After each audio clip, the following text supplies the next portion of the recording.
Welcome to the Soulful Way. Welcome to Soulful Sundays. I'm Jennifer Maki. This is Todd, Maki. Welcome, everybody. We're just waiting a few moments for folks to start flooding in at 10:30. It has been an amazing week talking about creativity. There's Tanis. Hello, Dr. Tanis. We're thrilled to have you here, love. It's so great. I'm not sure if a couple other people are joining. Todd, can you see some of the names there, sweetheart? Yeah, Sometimes they don't it's scroll up. just tennis. Okay. Okay. Awesome. Welcome, And everybody. you'll be happy I checked out the heart thing before you got on, so it was working. That's great. So that was my job this morning, to check out the heart thing. That's right. Good morning, Tanis. Thrilled to have you here, sweetheart.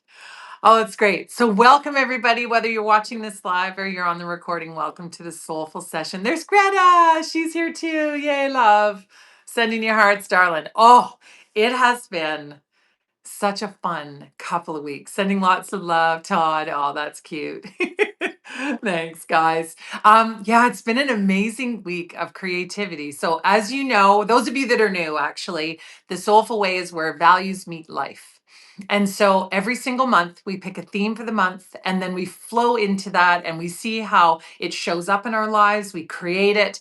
And then at the Soulful Way, we create touch points every single week to ensure that you're having the opportunity to connect with other like minded and like spirited souls.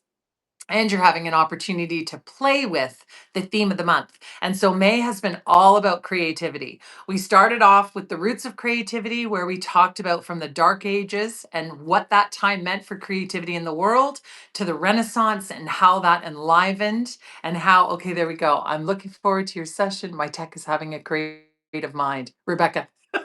Hi, Rebecca. Lovely to have you here, darling. Sue Ann. Hi, sweetheart. May have to scoot. Oh, I get it. You know what? I love it. Just people popping in and out. That's all good. I trust that you show up for the exact amount of time that you're meant to get the inspiration you need to launch back out into the world. Hey, Robes. Good to have you, sweetheart. Lovely. Antonio, great to have you here too. It's so lovely. So, just to reiterate, so at the Soulful Way, we're doing these themes every month, and then we create touch points every single week, so you can see how you can play with that element, that theme in your life, and then also how you can create it and how you can experience and then connecting with like-minded souls. So May has been all about creativity, and as is always the case, month to month, Todd and I kind of dive in and we research and we take a look at how it's showing up on Substack in our lives on purpose. And so it has been amazing. We actually decided this month, because there are so many creative people that I came in contact with over doing my research on Substack, that next Sunday we're actually doing a panel interview with 4 creative people in the world and having some fun talking to them about how creativity shows up in their life.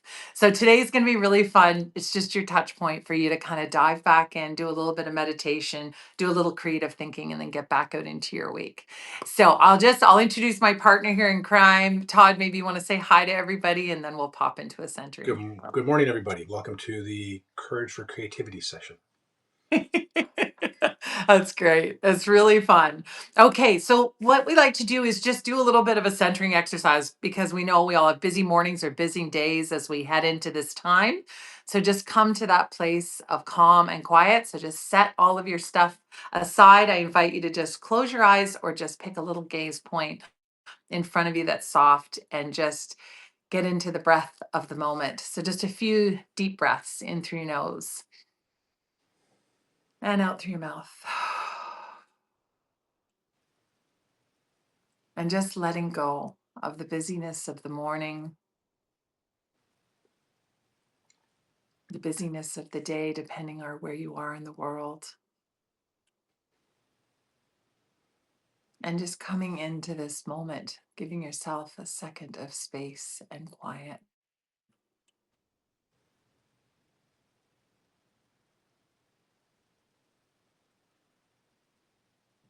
And then just bringing that word, that value, that concept of creativity into the forefront of your mind.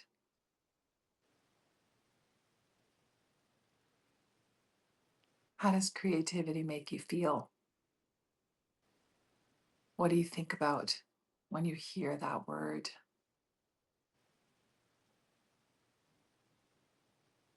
how it weaves into your life and your business, your relationships, and just centering yourself in that beautiful thought and giving yourself the grace and the stillness and the space to consider something that's the foundation of our imaginative, beautiful lives.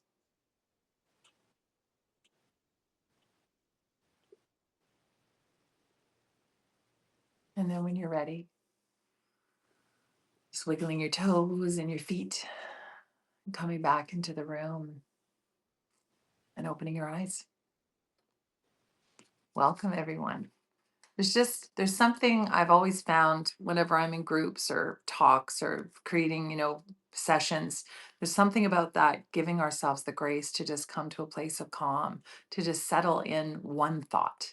And so today is all about creativity, and we just welcome you to just put everything else aside for a moment and just think about what this means in your life, emotionally, mentally, physically, relationally, spiritually, whatever that is for you, um, to just have some fun. And if you've been playing along with us for the last couple of weeks, you've probably been dabbling a little bit in creativity. And if not, I hope today is a launch off point for you to be able to inject a little bit more creativity into your lives. I'm just going to check the chat and see who else is here. Oh, Nathaniel's here. And Melanie's here. Welcome, Melanie. Nathaniel's our son. We're so excited. Our other son's en route to come and hang out with us today. We are actually having a creative Maki family day today. We talked about it, and we're going to be doing some creative projects today. I just want to share a little bit for those of you that, like me, you really appreciate research and you appreciate what's happening behind the scenes of any given theme or any given ideal in our life.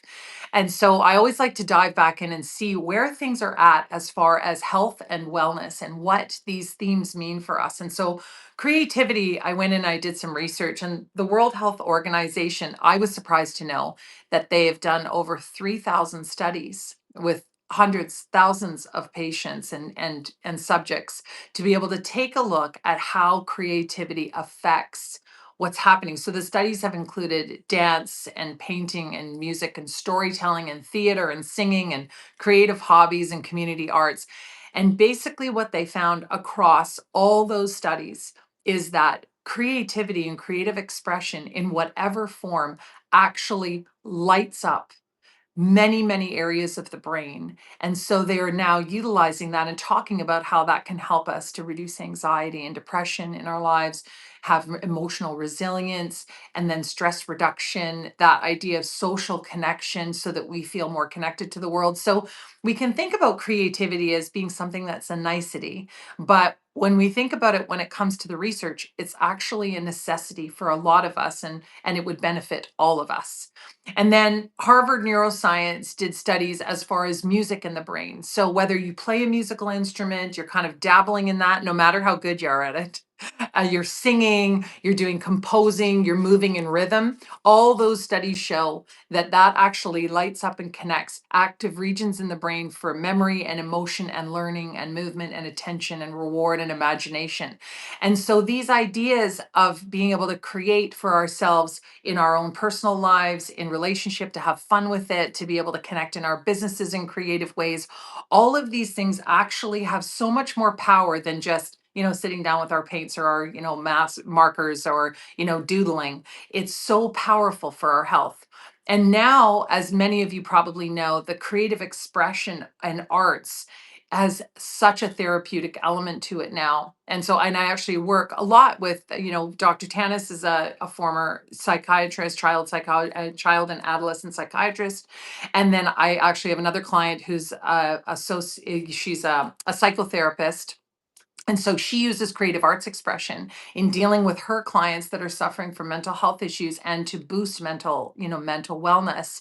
And so that idea of being able to deal with PTSD, anything to do with alcoholism, dementia care, these ideas of incorporating creative arts into in anyone that's suffering or wanting to improve their lives, there's such a power in that now. And so we understand that more. And we used to talk about that, and I've studied this for years, but now the science is catching up to show how powerful that is in our lives. And so when you're struggling, I feel like that's the first touch point, is to be able to journal, to be able to pick anything that you love to do, listening to music, creating music, being able to pull out the creative, art pens or whatever that is for you. But to be able to think about that, that's not just about you having fun and play, although that's really important in our lives. It's also about our mental wellness and our mental health. And so Todd and I have been researching and dabbling in these elements of creativity in different ways.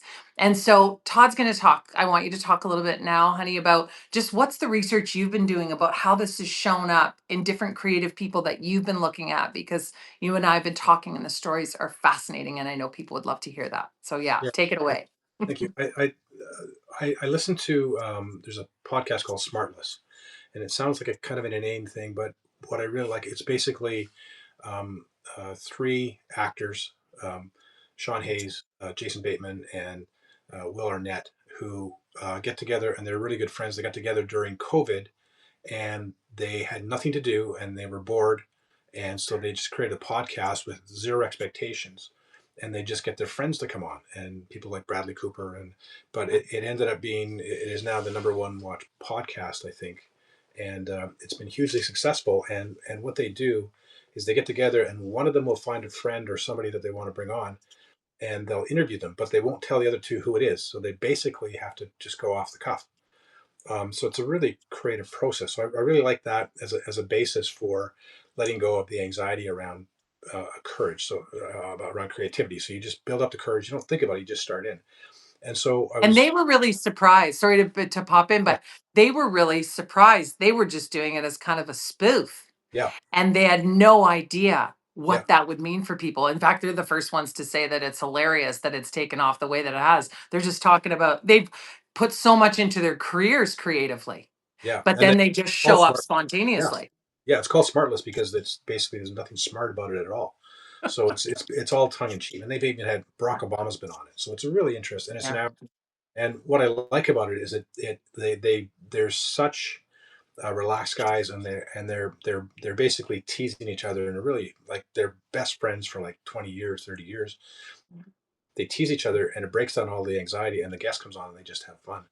And so I want to get back to that in a second, but I in talking about the courage for creativity, I was listening to an interview not on this show with Harrison Ford, and he was talking about, he's in a show called Shrinking on Apple, Mm. and he Amazing show. plays yeah, he plays a psychologist in a group with a bunch of people, and he's 81 in the show, and he's getting close to retire. He's got some mental health issues, but it's a comedy. And so they show this one scene in the middle of the show, and he walks through the door. He just kind of walks in and starts doing the theme for Raiders of the Lost Ark. He goes da da da da da da da, and he starts talking.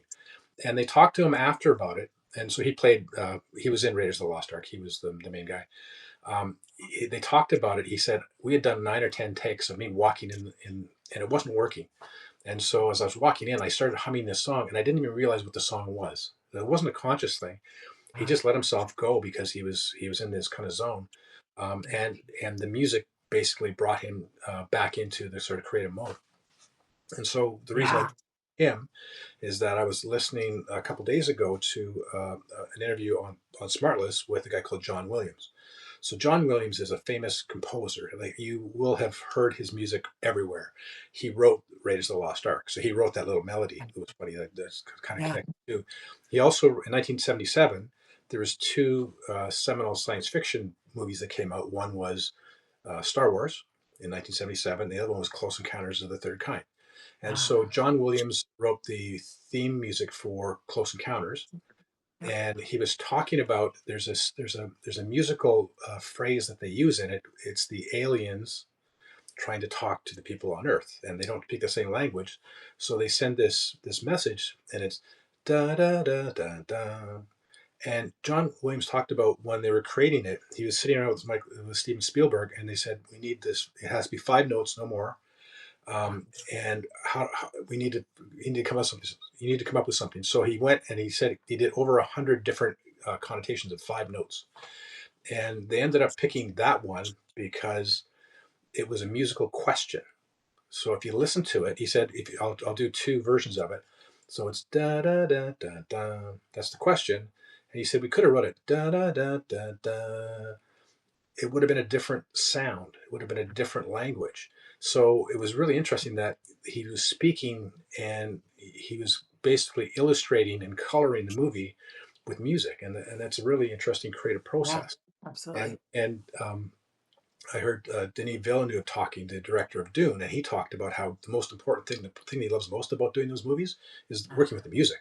Like he's the great director, Yeah. but he likes the music, and he talked about that a lot. So anyway, Yeah. John Williams is a really interesting guy that's written everything from the Gilligan's Island theme to Yeah. all these different things. But the creative process is comes from relaxation and thought, and so he is in the zone. He's been doing this for like 50 years, literally. Yeah. And then I heard an interview with John Goodman, the actor, Yeah. and he was in Roseanne, he was in West Wing, he's done all kinds of comedy and drama and serious things. And he talked about a creative, he was hitting a creative wall. So he said, I went through a period of about 5 years where I just wasn't satisfied with what I was doing. I was trying to improve it, I was trying to do it better. And it was becoming painful for me to go and act because I couldn't get to the level that I wanted to get at. And he said one day he sat with his therapist, and the therapist said, "Well, what if you have all the tools you need already? But what if you're there? What if you don't need to improve anymore?" And he said it was like an epiphany for him. All the weight was off his shoulders, and he said he's enjoyed acting again ever since then. So he was putting too much pressure on himself to be creative. He was just pushing and pushing and pushing and pushing. And then when he stopped pushing, he just became himself again. And he said he's loved doing that. And I Yeah. think he became presence. He became present again in his vocation, in his creative role. And Yeah. I think that we kind of um, express it in all kinds of different ways. And I'll talk about music in a second too, because it's a really interesting theme that's come up. These are some things that I've heard for years and years about musicians, because I'm a musician. And I like to hear what they say about music, not just Yeah. what they play. So one of my favorite stories is Janis Joplin was in the studio back in the day, back in the '60s, and she was having trouble doing this song, and the producer was working with her, and he couldn't get the sound that she wanted. And she said, it needs to be more purple. The sound needs to be more purple. And everybody laughed at her, and they didn't understand what she was talking about, but she was talking about an emotional tone in the music that she wasn't getting to, and she couldn't describe it any other way than purple. Yeah. And years later, I heard Sting in an interview talking about the production process and creating music. And he said, I think that all music is basically shades of colors. And so sometimes I'll do an album and it'll be dark blue and light blue, or dark or pale blue and gray, Yeah. or sometimes it'd be orange and green. So he talked about music in terms of those tonal colors. Yeah. And so what it brought it back sort of full circle is I heard Harry Styles being interviewed one time, and the interviewer asked him, they said, you have perfect pitch. So I'm going to tell you a perfect pitch story. So we have a friend that's a musician, and you will have heard him play on the radio at some point in your life. He's played with NXS, he's played with Men Without Hats, and he's played with AC/DC. But in studio, he's actually not with AC/DC in studio, but he's played with these people in the studio, so you will have heard him. So he's that kind of a level of a musician. We went to dinner with he and his family, and we went to this Italian restaurant, and it was kind of more like Faulty Towers than a real Italian restaurant. It was kind of, there's a collide, people tapping around, dishes crashing, people yelling in the kitchen, and it was really fun from that point of view didn't take it too seriously. But the funny part was, so we get there and there's a piano sitting in the corner, and if you picture the sound of a grand piano with a perfect tone, and it just sounds beautiful when you play it. No matter what you play, that was not the piano that was in this restaurant. It was more like a honky piano from an old western. So it was a little bit out of tune, a little bit tinny.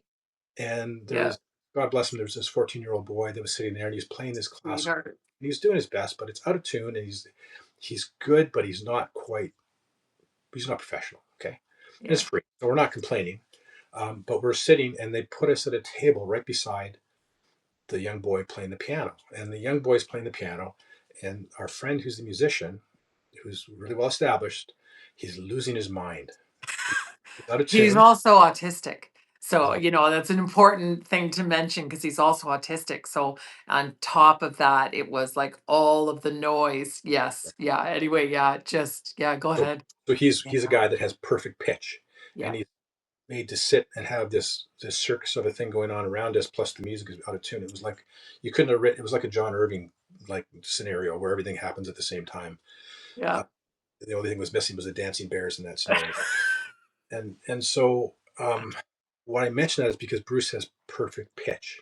So perfect pitch is when you hear and you can understand music in a way that other people can't. So I'll go back to the colors now. They asked him, "What's it like Harry to Styles. have Yeah. pitch?" Their Harry. style. Yeah. Sorry, full circle.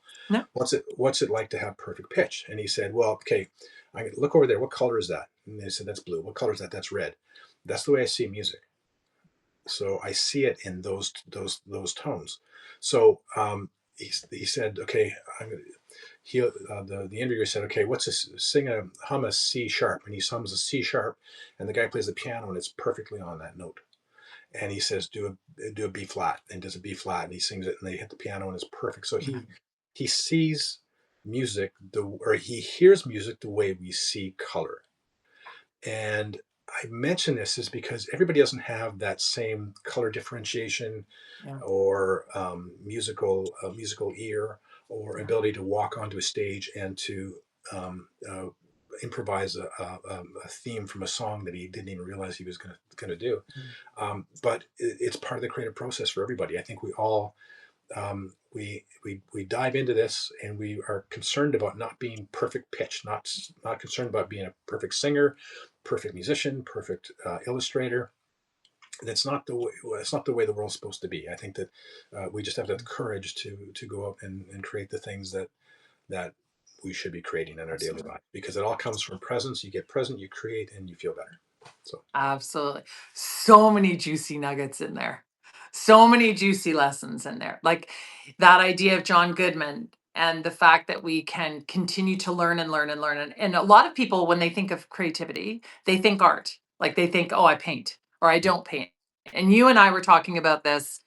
We had basically our this soulful way and our workshop at the end of it, the last Saturday of every month, is basically about what you and I ran, except it's now online, called Virtuous Suppers, where yeah, we would pick a theme for the month and then we would invite people to, we would invite them at the beginning of the month, like we're trying to do with all of you. And then we would say, okay, think about where you create that in your month and also where you observe it, where you see it. And then at the end of the month, we get together and we talk about how that played out for the month and where your awareness went in understanding it, but also how you kind of creatively played with it. And so we had one, which is around creativity. And you and I were talking about this, Todd, that it was a mix of men and women. And two that stand out to us was an engineer and a chiropractor. And they were both men. And they said, when you gave us this assignment at the beginning of the month, I really thought, well, I'm not really creative. Like that's not, I don't do creative. I'm not art. I don't, draw. I don't do any of that. I don't really play music. I don't play a musical instrument. So I'm not really creative. And both of them said, but in sitting with the idea of creativity for the month, we both realized how creative we are in our jobs. And Todd and I kind of laughed because our engineer friend, like, you're designing buildings. Of course, you're creative. Our other friend is creating wellness and strategies for people to become, looser in their lives, more relaxed in their lives, health and well being. So that not only is that a creative process, but you're also freeing that creative process up for other people as you become more relaxed. Because what we learned about our talk at the beginning of the month with the Dark Ages and Renaissance is when we're suffering in our lives, creativity is oppressed. And because we can't, we're just focused on, Maslow's hierarchy of needs. I just need to eat, I need to feed my family. And so we can't think about that creative, but it doesn't mean it goes away. It lies dormant. And so it's there all the time. So we found it so fascinating that it opened their eyes to the fact that there's more creativity. And John Goodman's story really is fascinating because we can feel as though we need to build up our skills all the time. We're gathering, and a lot of creative people like this, where they're gathering and gathering. And yes, next month's theme is curiosity. And so they're so curious about life that they want to keep learning, keep learning. But at some point, you need to recognize you are enough, you have enough, and it's just time to begin. And there's a freedom in that. And then there's the whole theme of the triggers of music to be able to bring Harrison Ford back to a moment of ultimate creativity when he was younger, where he had that energy and he did get the take. And now he's 81.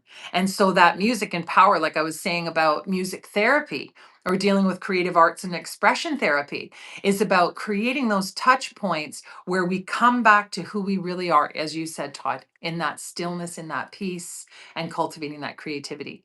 So just so cool. And I just want to say hi. Oh, beautiful. Carla's here. We've got Lucy Fur. Oh, I love that name. Welcome, everybody. So glad you could join us today. So we're talking about creativity and how it shows up. There's going to be a recording after if you're just joining in now. Good morning, Carla. That's great. Awesome. Rebecca was saying, this is brilliant, Todd. Thank you for the education and experience of your friend who's a musician. The combination of meeting colors and music, great moral for the end. For the end, no need to feel perfect pitched. Absolutely. We also, Rebecca and I have having beautiful conversations all week because for Mother's Day, Todd and our son Nathaniel, because our other son wasn't around, they actually, it wasn't on Mother's Day, but just after Mother's Day, they took me for to celebrate to Michael Jackson's movie that came out a little while ago. And again, when we immerse ourselves in these themes, it's amazing how it plays out in beautiful ways. And so being in that theater, watching Michael Jackson do the moonwalk again, sharing that with our son, seeing that creative spark, that and interesting conversations that came out of that was that Nathaniel now as an 18-year-old has been exposed to so much of that dance that Michael Jackson doesn't have the same impression because he started the movement. It doesn't have the same impact and impression, but to an entire generation, as Rebecca and I have been talking about all week, to an entire generation of people from all ways of culture, color, beliefs were pulled together in this creative desire, this love, this joy of creativity and how it was being played out on the stage in music and song and dance, and it really sparked something in us. So it was just, that was an amazing experience. Hey, Todd, being in Yeah. that theater and just reliving. And we were in Langley where we were, but Rebecca said that all over people were dressing up and dancing in the aisles. And it didn't happen in this little small town of Langley where we went to see the movie, but I wish so much we had that. But I there's moonwalked so, getting out yeah. of the theater, but that was on purpose. I just fell. Thank you, Liam just Todd. joined, by the way. Awesome. Oh, welcome, Liam. That's our other son. Just very, very cool to have all of you here. It's just so great. Thanks for joining us. So, this whole week has been amazing because I've been doing a dive into Substack, particularly, and doing some research about people, different ways of creativity showing up. And so I wanted to mention a few. First of all, Greta has been posting about creativity. So I found out that she was a yoga instructor. She was a photographer. It's just amazing how we don't always think, and this is definitely how I feel when I was thinking about in my own realm. I don't really realize how creative I am. I didn't like I'm like, well, I do art or I dabble, I love to journal. And this last week's newsletter, I actually did by hand, which is pretty typical for me. I don't type, I actually handwrite my journal entries because I feel like that creative slow process is so beautiful. But as I thought about it, there's so many elements, like even doing posting on social media and doing the photography that I do. I started to see my process in business, in relationships with our family. All of a sudden, I realized how much creativity plays a part. And maybe Todd, it just sparked in my mind, but with us homeschooling the boys, life schooling, a big part of our musical scene, and because and we you and I didn't talk about this, but I want you to chat a little bit about this.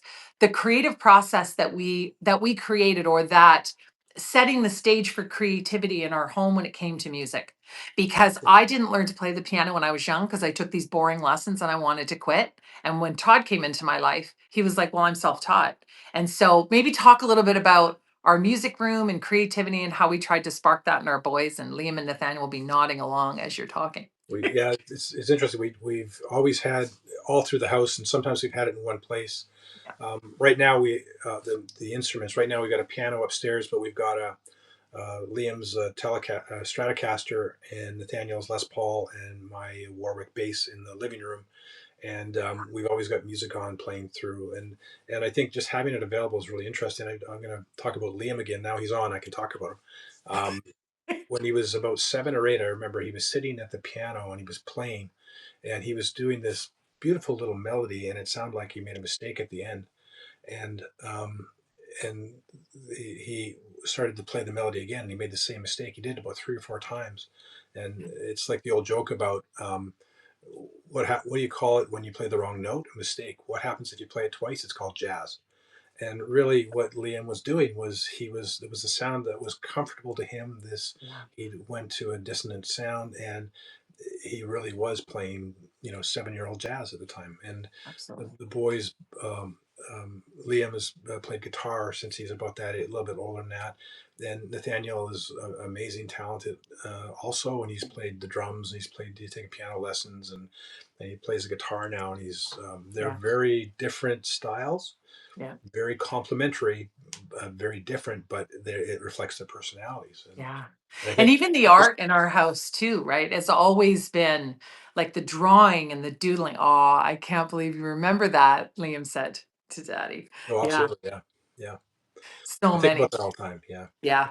And waking up in the morning to 6-year-old, 5, maybe even younger, 4, 5, 6-year-old Nathaniel just sitting quietly at the kitchen table and just drawing and doodling. We were just talking about it the other night because our friends were over. And so Kyla and her boyfriend Ricky were over, and we were chatting because Nathaniel was here, Liam was away with his work, but we were chatting about that and how we have boxes and boxes of booklets with all the doodles from the boys all these years doing the art. And I think honestly, life school for us in homeschooling our boys, I don't know about you, Todd, and I think I can say it for both of us. It allowed us to be kids again when it came to creativity. So there was no limit. I actually feel like while it was a loving act to homeschool our boys, I also feel like it was pretty selfish Well, because I yeah, it's really yeah. amazing. And you hear, I'll go back to music for a second, but I remember my dad telling me he used to hear me playing guitar down in the basement, and I was self taught also, and so I would play, and he said it sounded like you were playing, but it didn't sound very good. And then he said he walked by one time, and I was playing the guitar, but he couldn't tell it was me. He thought it was a record. And I think that you go through these levels and you don't realize how good you are. And I think that I've seen it with both Liam and Nathaniel. So I remember Liam, when he got the electric guitar, he started fooling around and doing some stuff. And one day I walked by and he's playing this Jimi Hendrix song, pretty good, like actually really good. And I walked by, I said, "That's a really thing." He said, "No, it's not very hard at all. It's just that you do this, this, and this." And it's like you Yeah. have no preconceived notions when you're young of how difficult something is to do. Absolutely.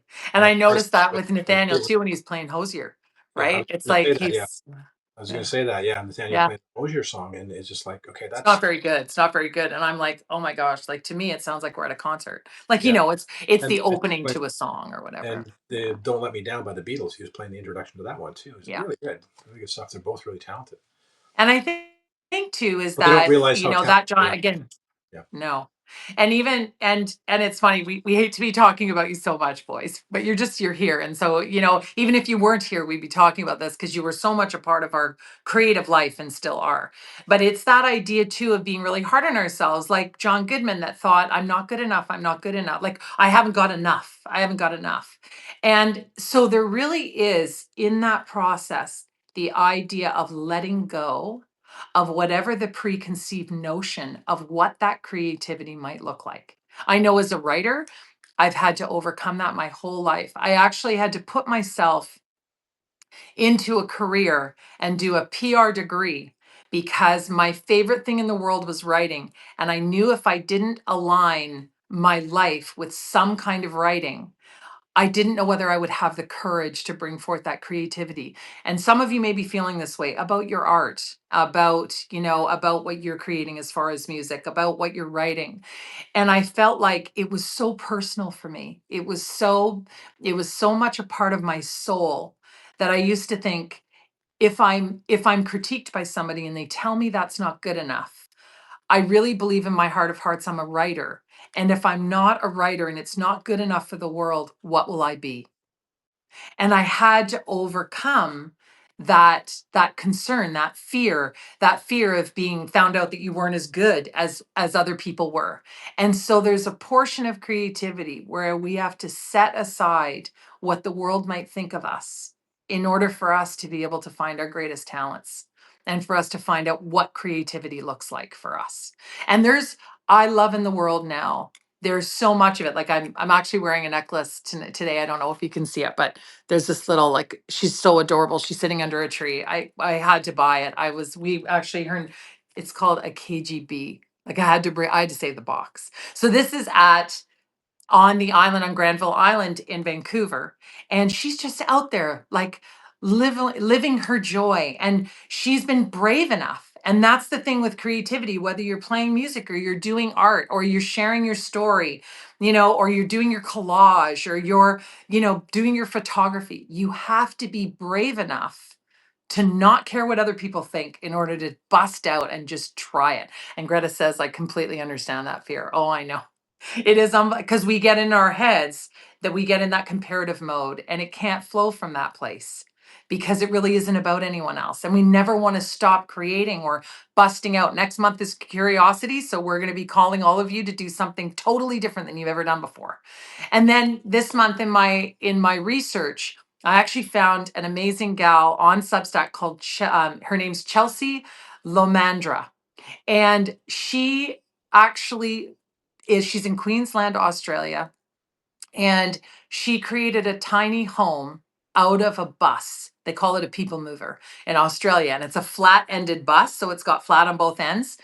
If anyone like, if you research her, you'll find her. But she created this tiny home, and the reason why I mention that is I reached out to her and I said, you live a part of my dream.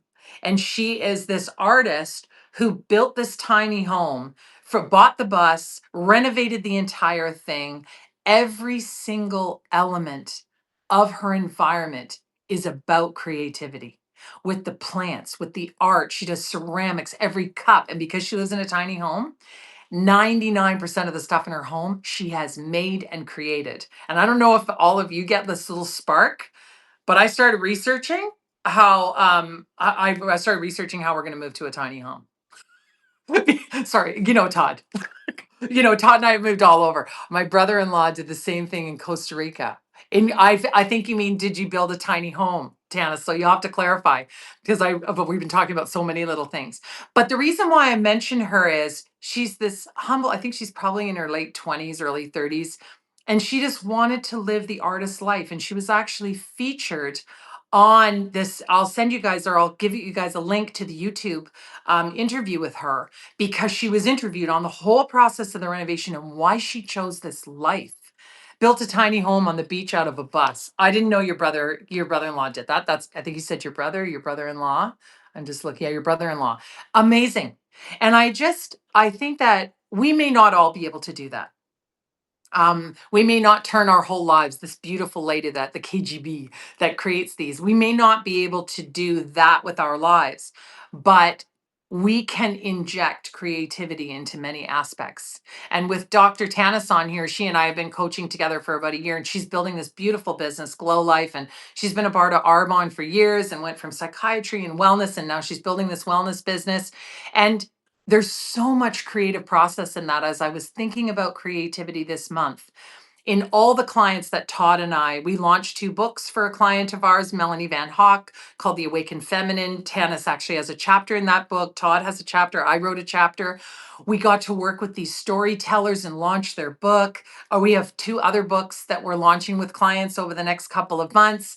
It is such a beautiful process when you can devote a part of your life to your own personal creativity and then the celebration of others' creativity. And so, Todd, you maybe want to talk or add. I've been chatting for a bit, but is there anything you want to add, darling? No, it's such a creativity, such a pervasive subject. It bleeds into everything, and everything you do is Yeah, you're just like, if you're like making a speech, or you're just like, I was thinking what I was doing this week was preparing this, and I yeah, like that creative process of linking these things that shouldn't really connect to each other into something that actually makes some sort of a sense or a story. absolutely. And I think we want to see every element of our lives of how am I? It's not whether you are. It's how am I expressing my creativity today? Yeah. Because that can be the way that you make a meal. That can be dancing in the kitchen. That can be Yeah. putting on it, creating a playlist. That can be doodling. That can be doing a puzzle. That can be whatever it is. And as I was saying, with life schooling, we've always created opportunities because it's so much easier to do it when you have little kids that you're trying to inspire. So for me, all the things that I wanted to do as an adult that I kind of thought was like a little kid thing when I was younger and like in my 30s, I was like, "Oh, well, that's easy. Like, I can put out a whole bunch of crayons." We always had a table with crayons and Play-Doh. Our kids never had electronic devices when we'd go to a restaurant. I would bring Play-Doh and I'd bring little sticks that they would build things with, and I'd bring doodle books, and people would comment all the time to us. Wow, your child doesn't have an iPad. And I'm like, absolutely not. Like, I just felt like that kind of thing stunted the creativity of our kids, but everything was an opportunity. When we went on planes, we brought little baggies of different types of creative, puzzles and, as I say, Play-Doh and stuff, because it was all about sparking the creativity and drawing your attention. So when little kids are restless and fussing, it was like I would watch kids that would cry and their parents would be frustrated on a plane. And our kids traveled a lot and they didn't cry because I'd have like a fun little backpack and I'd be like, "Oh, you feeling a little bit? Oh, you feeling a little bit out of sorts? Okay, here's the Play-Doh." Or like, here's a little snack or whatever that is. It was about sparking the creativity. And I think actually in our lives, with all the distractions and all the busyness, we can feel like kids that are out of sorts. And I don't know about you, Todd, but I actually do know about you. When we are not putting our time and our energy into creative elements in some way, we feel out of sorts like little kids. And I feel like I want to throw a temper tantrum. Yeah. Like, an adult temper tantrum. But on the inside, you feel out of sorts when you're not doing something creative. And I think that's because fundamentally, we are at the core of our being, we are creative beings. And our world can kind of suck that out of us with the busyness and the productivity and doing what we should do and making money and trying to buy a house and have a car and all the stuff. But we have to make way for creativity because there's nothing more important in our lives that separates us between ourselves and the beautiful animals, but this creativity. Yeah. There's a great song by the Payolas. It's a Canadian band out of the '80s. One Yeah, of my favorite bands, and it's called "People Who Live Great Lives." And it just lists things that people do, like going skydiving when you're 90, and it's an expression of not giving up. And I think that we think of people that retired of our yeah, from I'm my parents in that age, when yeah, someone was like 45 years old back in the 60s, they were like they're middle aged and they acted it like they weren't there. People didn't express themselves at all back then, and very few people did. yeah. And I think that in your 60s now, you're still there's lots like I play hockey with guys that are like 70 years old, like full equipment hockey, like fast hockey. Yeah, And we you just don't, if you, as soon as you give up on it, then you just end up sitting in your slippers with your house coat on, watching absolutely. the news and yelling at the dog, you know. Absolutely. And it's funny that sparks in me because my mom was an incredible artist. She was a watercolor portrait artist, which if you know anything about kind of traditional art, very difficult to do. And so I grew up like we had a old farmhouse, 150-year-old farmhouse. My dad built an entire addition on with an art room for my mom. So I grew up with a mother who was an artist, but also an unbelievable perfectionist. And because she was born in 1930 and she was raising a family in the 50s, 60s, and so, she got married in 1952, and she was raising a family in the 60s and 70s. And my sisters are 10 and 13 years older than I am. So it spread a lot. She wasn't supposed to have any children. And then she actually, by miracles, had three of us. And so I grew up in this artistic world, but my mother had mental health issues. And I really fundamentally believe it's because she was a child prodigy artist. She designed the very first billboard ad in Detroit, Michigan, in the United States when she was 21 years old. She was a fashion designer at 22 years of age. She was incredible. And if anyone wants to see her art, I'm actually going to post some this week in the newsletter. But she was phenomenal. And then she struggled because she got married when she was young And then my father built the art room for her, wanted her to do her art. But the expectation in society was raise the children. You're in charge of the children. Your husband goes to work. You will, if you are creative, you will squeeze it in somewhere because you're still expected to make the meals. You're still expected to raise the children. My mom taught me to read when I was 3.5 years old. Like, you're still expected to school and help and support your kids. And I know that my mom's mental health issues came from the fact that she had this song within her by way of her art, and she had to stifle it. I actually think she never should have gotten married. She should have done her art. That was her calling in life. But because she tried to straddle the marriage expectation and the motherhood I mean, I'm very grateful she got married and had children, or my sisters and I would not be here. But I know the torment. And I actually, that's why I built the Mad Heroes project. That's why we homeschooled our kids, to teach mindfulness training and that idea of creative expression, because I watched a person shrivel in their life, and shrink away from their creative callings. And I knew that I had to find a way to express my writing, to express my creativity. And it is that dire. I think that's the mental health research they're doing now, is we have to find a way to incorporate our creativity. We don't want to die with our song inside of us. And if we don't express ourselves creatively in whatever way that plays out, and we stifle that because of norms, or we feel like we need to have the 9 to 5 job or whatever that is, and we don't find the balance between the world's expectations and our own, and find that creative outlet, we will implode. I think that's where a lot of mental health issues come from, is people are called to do something other than they're doing. And the reason why we started the Soulful Way is because you know what you value, you know what you care about in your life. And if you do not align that with your actions, you will struggle. And I've been doing this for over 25 years, facilitating these workshops on values, action, alignment, and creativity is just one of them. But if creativity matters to you and it's a part of your DNA, it's a part of your soul, and you're not expressing it on the, not the joyful, happy-go-lucky side, but the truthful side of mental health, you need to find a way to express that. And you have to be vigilant to make time for it and to be able to offer that to the world, because that's part of your calling. And I really think I didn't know we were going to go that direction, but I feel that when you were saying that, Todd, my mom is a prime example, of someone that didn't live it. And we have to. It boosts our joy. It makes us feel like we have purpose. It's so important that we make time for that, no matter what the obligations of the world are, you Yeah. know? Yeah. Otherwise, you're living in 1984, like Yeah, the movie. Yeah. Or the book. absolutely. Absolutely. Yeah. So I want to do a little meditation now for those that are still with us, because we're, heading into the hour. Um, I I'd like to do a little bit of a meditation just to bring you to a place where you're kind of centered in the people that inspired you, in the ways that creativity is calling to you, so that you can get centered and grounded in this feeling. And then what I'm going to ask is, we're going to do the meditation, and then Todd and I are going to share just a little spark, because we've been talking a lot, but sharing a little spark about what comes for us in the meditation. And we haven't discussed this. I think it's really important we just kind of tap into the soul and we just flow with this.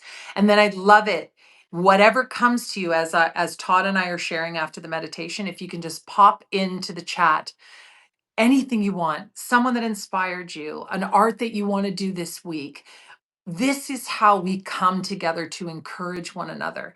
There are 1,000 other things you could be doing with your time. And yet, I really fundamentally believe, in the reason why Todd and I pour so much of our hearts and souls into the Soulful Way is because I really fundamentally believe this is the foundation for creating everything else in the world. So if you're sitting with us and doing the meditation, or even if you're doing the recording, I encourage you to journal. So just go within. I'll walk you through the guided meditation, and then for those of us that are joining us, if you can pop a little word or a thought or an intention that you have into the chat, and then we're just going to put those out into the collective ether, because we're always more when we help and inspire one another, and you never know what you're going to spark in someone else. Okay. So if you want to just get comfy and just set your stuff aside and just come to a place of just center, and just close your eyes gently, or soft gaze, and then big deep breaths, cleansing and releasing your thoughts that are swirling in through your nose and out through your mouth. Just letting go. In and out. Feeling your whole body soften.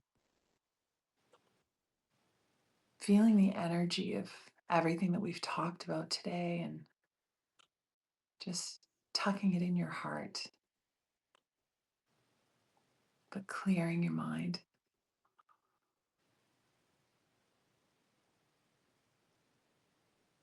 And then just allowing in the quiet that I'll give you to just imagine a person that's inspired you in your life, be that a teacher, a mentor, a friend, a parent, a grandparent, your child, someone you met along your soulful way that inspired you. And then just think about that person and what they taught you or what they sparked within you. And then as you sit in a couple of moments of silence, just allow an intention for your week ahead to float to the surface. How will you take what they taught you or what you've learned within yourself and take it into the world this week? So I'm just going to give you about 2 to 3 minutes of silence to just flow in that. Enjoy.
And if those ideas come to the surface, or you're wrapping up in your own time and you want to just pop 1 or 2 thoughts into the chat, that's beautiful. We'll share in a little bit.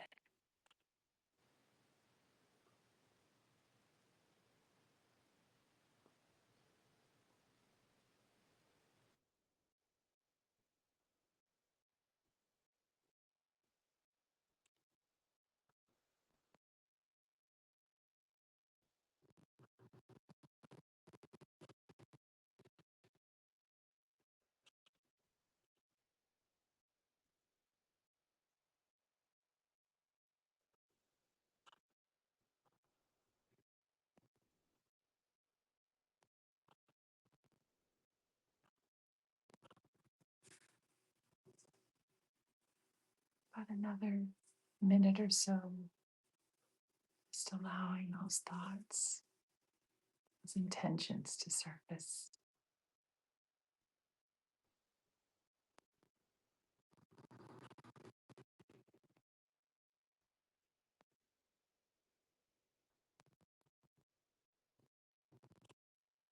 And when you're ready, coming back into the room. I think we lost our beautiful Todd. I saw that the connection was a little wavering, so we might have lost him. He'll probably come back in and join us, I hope. I'll try and connect him again. I invited him again. I hope that just served you. I hope that you're feeling just a little bit more of a connection to whatever it is that's calling to you. I know for myself, it's interesting is that I'll just share mine if that's okay. And then, as you know, that gives you a little bit of time to just pop your thoughts into the, there he is. Hi, honey, welcome back. So I'll just share a little bit of mine and then Todd will, that gives you a little bit of time to enter your thoughts into the chat or share a little bit more about it. For me, it's interesting. I've been talking about so many other things. And when I went into the meditation, it wasn't my mom or, Todd and the kids that actually popped into my mind. It was my dad instantly. And he was a beautiful poet. He wrote poems in 7 lines and 7 words in each line. He was very particular. And he really inspired me in my life to write poetry. Both my parents wrote poetry. My Nana, actually, we have a book on the shelf behind me. My Nana, my mother's mother, wrote a book of poetry that is really cool because I never met her. It just shows you how important it is. If you ever want to write a book, you know where to find Todd and I. We will help you tell that story. Because knowing I never knew my Nana and reading her poetry, I knew her soul. And the reason why we got into Mad Hero Publishing is because we want you to know that you're a hero, that every person has a story. And it's so important that we tell those stories, if for no other reason then our children and our grandchildren can hold that book in their hands and know us, because I know my Nana in a way that I don't know whether I actually would have known her in life, because she poured her soul onto page and shared that poetry. So for me, my dad popped into my mind, that ancestral line of poetry. My grandfather was a minister, and so he was, poetic and versed in speaking all the time. And so I instantly thought my intention for this week is to write more poetry. And so I just, who knew that that was going to come until the stillness was allowed in to just think about that. So Todd, what came for you, love? What Well, it was popped in? interesting that my cell phone decided to meditate at the same time I did. I actually got very quiet and I was getting very meditative, and I opened my eyes and my screen was blank. So sorry about that. I think for me, it came to, I was thinking about my mom and her influence on creativity, how she always encouraged it through poetry and all kinds of different areas. But I just remember um, one Christmas, she got me a violin. It was a very inexpensive one. It wasn't very good, but it was, I could get some squeaks out of it. And then they had to endure a whole season. It was actually coincided with the release of Dexy's Midnight Runners, Come On Eileen. So Okay. the family Oh, heard Come On Eileen over and over while I was learning the violin. So I don't think it was a very pleasant January, but it was a, it was a, it was. I really loved that she was recognizing that I had an interest in this, and I I wanted to never knew that. instrument. I just I never occurred knew to me. that. Yeah, just occurred to me. Yeah. Oh. Isn't that interesting? Todd and I have been together over 20 years, like 22 years together. And until this moment, until these conversations, I never knew that story. That says something so much. First of all, I learn so much more about your mom all the time. That's so beautiful that I know she's been such an influence for you in music, Yeah. and just that love of music as you are for our boys. But I never knew that story. It actually makes me want to cry. And I really love that even in this journey of Todd and I, this creative endeavor for us, building the Soulful Way together, deciding to do these talks together, has been a whole other level of our relationship. So, however, we bring that into our relationships, our partnerships, our relationship with our kids, our friends, finding creative ways to engage and connect and get into the stillness for a moment. We learn so much more about each other, and it can be a never ending journey, as you said, Todd, that no matter how old we get, I always want us to have this creative spark. Yeah, Thank you for and the sharing. connection. One more quick thing with the connection between you and my mom is you're both your love of "It's Not Unusual" by Tom Jones.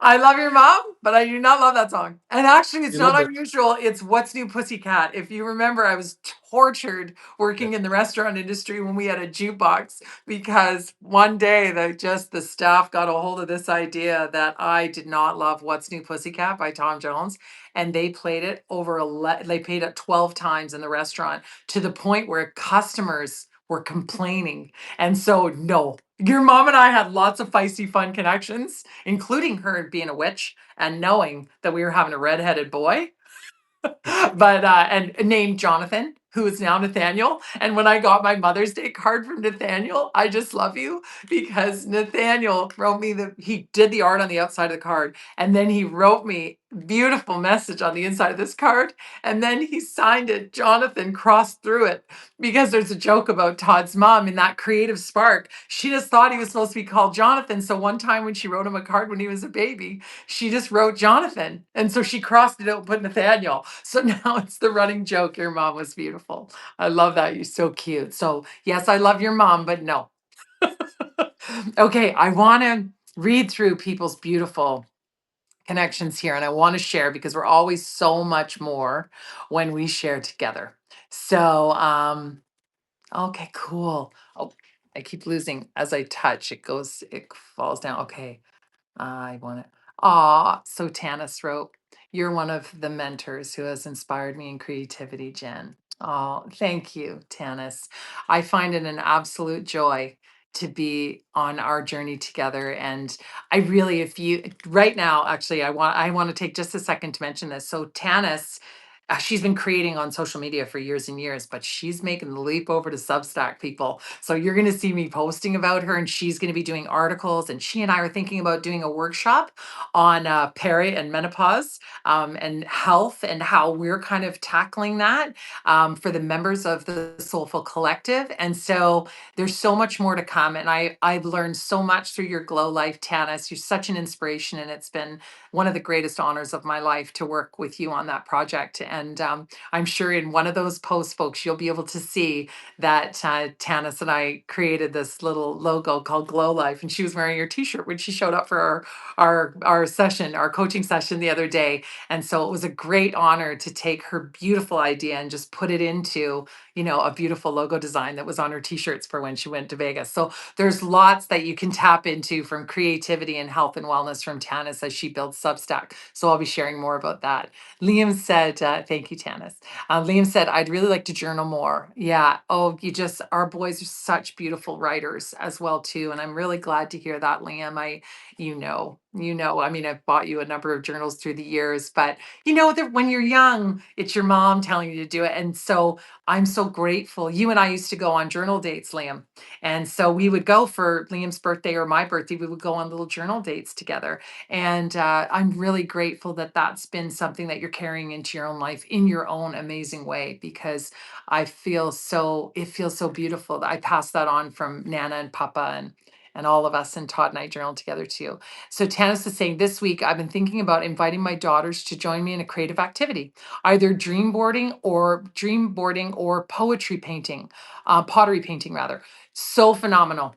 We're actually Todd and I would go on a date every year, and we do what we call a yes map. And Tanis and I did one because all my clients, the very first thing they do is what we call a yes map, which is you evolving spontaneously. But I think actually, because today we're having a creative date, I was thinking we need to pull out all our collage books again, and we need to create a family fun one because we're all moving away and doing different, things with our lives. And so that's a great spark. I was just thinking about that today, Tanis. I think that's an amazing idea. I can't wait to see it. And you got to share. So we are going to be doing a creative show and tell, a soulful show and tell at our workshop the last Saturday of this month, May 30th, from 10 until 12. We always do a monthly workshop. And so we're going to ask you to do a creative show and tell. So as you're going through all these ideas and intentions, if it's the first time you've come to a workshop, it's free. Please come. And those of you that are all members, and there's lots of members on here, please bring the creative projects that you're working on. I can't wait to see them. Nathaniel said, making time to get back into sketching, even when things get busy and hectic. I love, and I feel grateful that I am privy to how much Nathaniel carries his artwork into the world. So if you guys saw the poster that I did for the newsletter this month, and you saw the Converse, the running shoes, Nathaniel, I'm glad you're going to get back into sketching in a sketchbook. But I love that you doodle everywhere. So I took photos of that as a sample of creativity, because he's just in the car and he's actually doing it on a bumpy ride, and he's just doodling and creating all this artwork on his shoes. And both the boys are doing stitching now, and it's just so cool how we take these out. So I'm really glad to hear that, love. I love, love, love. I gush about your artwork, and he shakes his head at me, but I love you, honey. So Carla, that's a dream of mine to write a book. Carla, you know where to come when you're ready. It's such a fun process, and it's a soulful process. And I think everybody should, not should as an obligation, but a should as far as the gift that it is for all those that love you. And we all have beautiful stories to tell. So I'm really glad to hear that, Carla. And you put so much lovely writing into your Substack. That's a good way to start, is just start putting those stories that you might like to pull together in a collective to put into a book. So I wish you well with that this week. Rebecca, another epic session. Thank you, Jennifer and Todd, for your wealth of knowledge, your honesty, and sharing some of your personal experiences. Thank you both for encouraging everyone. Great to have you, Liam and Nathaniel. That's beautiful too. That's amazing. Melanie, I'm so glad, Rebecca. I love having you here. It's such a gift. And you and I are creative, and Rebecca and I are we're developing we lost Todd again. Rebecca and I are developing a poetry book.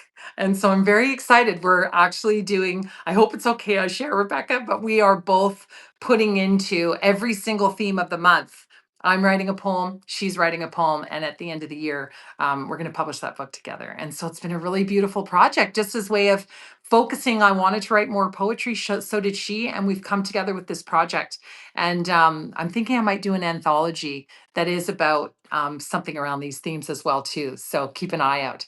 Melanie said to continue sewing projects. It's a personal project and it's self-taught and creative because I don't use patterns. Awesome. That's so beautiful. I'm thrilled to have you here, Melanie. Thanks for joining us today. Greta, my grandmother and mother both paint amazingly intricate paintings, and all the engineers in my family who designed for NASA. Wow. My children sparked my creativity, and this call has sparked even more.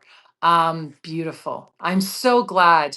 I love getting to know us all as a community on deeper levels. And those of you that are watching this, if you haven't tapped it, these are some of the most extraordinary people I've ever met. And I've lived in 3 different countries and traveled all over. And these are really beautiful people. And I'm so grateful that we're building this global community of people that are focused on things that are really essential to our lives. Greta, I love that. I love every time you and I connect, I learn so much about you. I'm so inspired by you. It's just phenomenal. And Greta is going to be on our panel. So we're doing a panel next weekend of creative beings. And so Greta's one of our folks. We've got Isabella Casagrande, who will be joining us for the panel. We've got Maria is in overlay art. She did an art project that I really felt inspired by. She'll be actually, the Soulful Collective is coming out this week. Greta's doing an article for that. Maria is doing an article for that. And I love it because everybody comes from a different perspective. When I reach out to creative people and say, do you want to be part of we do once a month, we do a collective newsletter that focuses on lots of creative, people that are contributing. So I feature 3 articles and 3 notes by people that are whatever's based on the theme. And so one of the gals said, I'm not comfortable on camera and I don't feel comfortable being interviewed, but could I do an article? So I love that you show up how you show up. It's just beautiful. And Melissa Quiznell, she is a beautiful new friend of mine. She has a company called Meliagrios, and that's on school. And she's going to be one of our panel members, as well as doing an article for the Soulful Collective this week. So there's lots of ways where we can tap in. So I'm thrilled about that, Greta. That's beautiful. Soul Shine Mystic Carla's giving me a little giggle. Love that. I just love your energy together. Thank you so much, honey. Thank you, Tanis. I love you, darling. Yay, LOL. Liam's got some hearts. Carla, that means a lot to me. I appreciate you both so much. I love that. Rebecca, yes, Jennifer, it's all right to share. Thank you, honey. Amazing. Thank you so much. I'm going to have you walk around the back here. Todd lost his internet, so he's joining me in behind. So you're getting goodbyes. And I also have to point out that if you see those little flowers behind me, right behind Todd's head, right there, those little flowers, that was a creative gift from beautiful Liam and his girlfriend, Kaya. And I love how creativity shows up in so many ways. So there you are. We're sorry you missed your camera, but glad you get to join me here. We love you all. Thank you for joining us. We're super grateful that we got to share some creative moments with you. Thanks for sticking it out with us for a little longer today. What do you want to say, darling? Have a great week. We'll see you next week. Absolutely. Can't wait to see you next week. So next week's a panel. It's the first time ever we've done a panel, but we're actually thinking we're going to do more of these. because we're going to be doing it on Zoom. I'll be posting the link live, and we'll be thrilled to have you there. So I'll post the link live, and we'll also be doing a recording of that as well too. This week, the Soulful Collective newsletter comes out, so make sure you tap that. There's lots of creative people sharing so many cool ideas. And then please mark it in your calendars, Saturday, May 30th from 10 to 12 Pacific. We'd love to have you in our workshop. And so that's where we really get to talk to you and hear from you and get your ideas, etc. Beautiful. Thank you. Great shares. Thinking of doing and being in your creative times. Oh, beautiful. Thank you, Melanie. Thank you all. Lots of love. Wishing you a beautiful, creative, soulful week. Until next time, everybody. Bye. Lots of love.